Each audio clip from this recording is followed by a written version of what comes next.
I wouldn't be in math education. I would not have been a math major.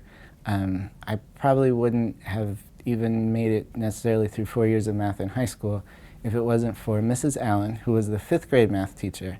But when I was in 4th grade, she saw something in my thinking and invited me to participate in a math Olympiad problem.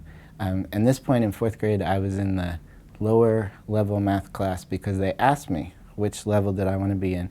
And the difference was how many pages were in your math homework packet every week. I said the smaller packet, please. And I didn't feel good at math because I wasn't fast at it and I didn't get right answers, and it didn't make sense to me. I didn't have any connections in my head between mathematical ideas.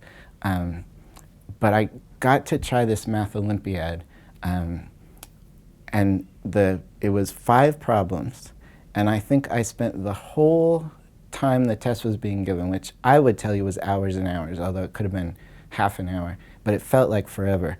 I spent the whole time on this one problem. And I had made sense of the problem, and I was doing a lot of thinking, and I was looking for patterns, because I really liked patterns, and just lining up rows of numbers and adding them up. And I didn't answer the question. I didn't even get close to answering the question, but I did a lot of thinking. And then I turned in the paper with one incomplete answer on it and was like, well, they'll never invite me back to do Math Olympiad again. I was ready to go back to being a bad math student.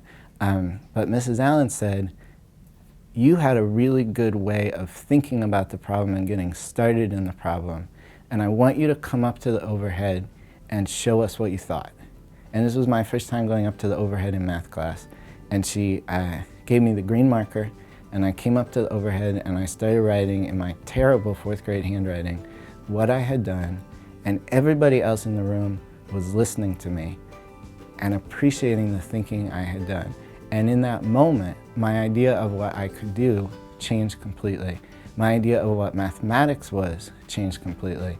And most importantly, I believed I had math ideas that were actually worth listening to.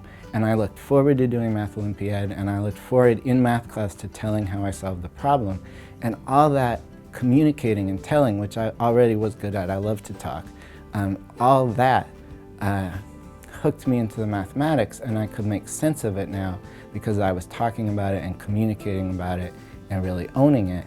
And I went on from there to really wanting to talk math with people all the time and help kids talk math with people, and that's how I ended up at the Math Forum. And if it hadn't been for Mrs. Allen, just seeing something in the way I thought or the way I talked, and then looking really carefully at all my chicken scratch on that one problem and seeing a mathematical idea in there that she invited me to share, I wouldn't be the author of a book about math problem solving. So thank you, Mrs. Allen.